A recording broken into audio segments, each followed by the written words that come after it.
Hey, this is Will Middleton from WPCourseGuide.com. In today's video, I'm going to show you how you can use Elementor templates to create lesson templates in LifterLMS. So what I'll do is open up a course. We'll just go to Affiliate Course X. We'll go to the builder. Now this course is blank. It doesn't have any sections or lessons yet, so I'll just add a section and a lesson.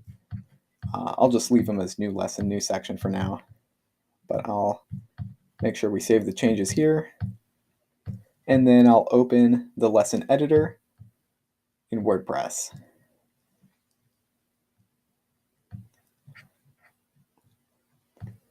Once this finishes loading here, we will launch the Elementor builder on the lesson by clicking the Elementor builder here.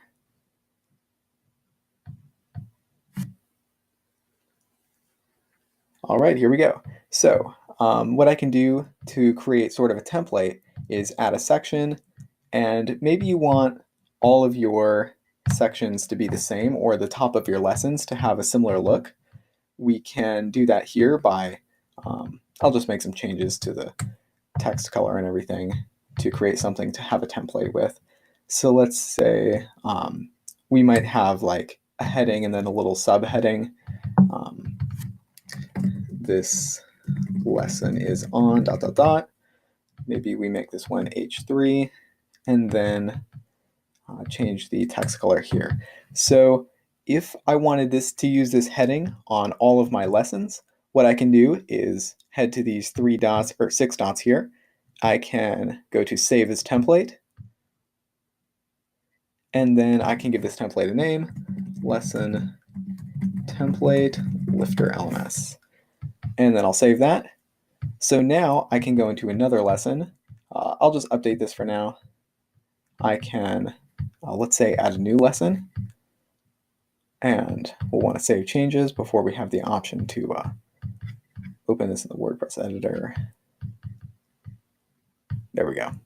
So we can save the changes here and now open this new lesson, and I can pull in the template from the other lesson inside of Elementor. Now, one thing you could do is build out this template. So maybe you have an inner section and then some content in here like videos and things, a more complex template that you don't want to have to recreate every time. This is a great solution for that. So now I'll open this lesson 2 here. And as you can see, I can click this Add Template folder. What I'll want to do is go to My Templates, and I can insert the template I had created on the previous lesson. And there we go. So now this is a very easy way to make all your lessons look visually similar if you have these complex lessons. This way you don't have to go rebuild every single time you create a lesson. Go rebuild, reformat everything. But yeah, feel free to drop any suggestions for videos you want to see me do in the future down in the comments below. Thanks for joining me, and I'll see you in the next one.